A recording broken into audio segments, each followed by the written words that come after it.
کې راشي او د دغه سړي خلاف قانوني کارروایي وکړي. دا خو یاغستان نه دی چې یو سړی تبرونه راخلي او لوړې راخلي.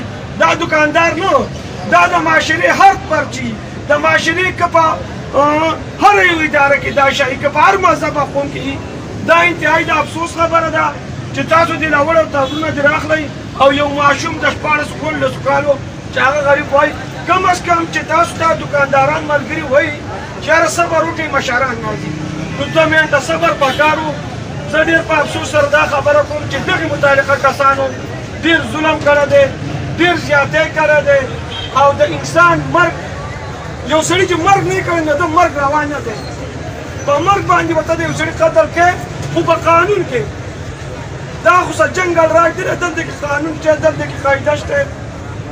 په دغه سلسله کې به زمونږ بازار نن به طور غمرازۍ او سبانۍ ورځ هو به طور غمرازۍ زمونږ بازار به بني، موږ به د خپل ملګري سره غمرازي کوو، موږ به د هغه په سوق کې د هغه په غم کې شریک یو او په هغه ځای کې به موجود یو. انشاءالله کوشش به کوو. د دې نه علاوه متعلقه اداره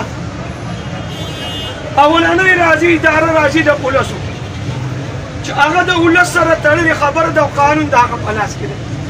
که داسې کېږي چې موږ ته انصاف نه میلاوېدو یو خو دا کله دهشتګردي ده.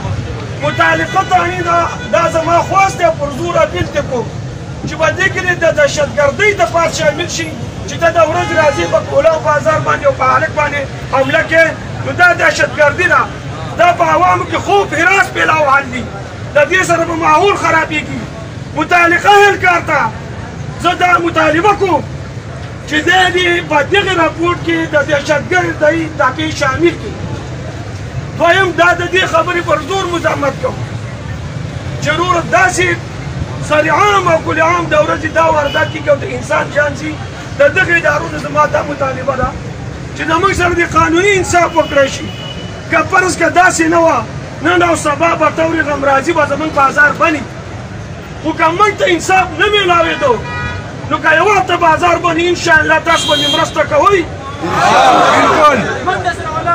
تر څو پورې چې دې سړي ته زموږ دې ورور ته زموږ دې بچي ته انصاف نه رامیلاو شي تر هغې پورې به موږ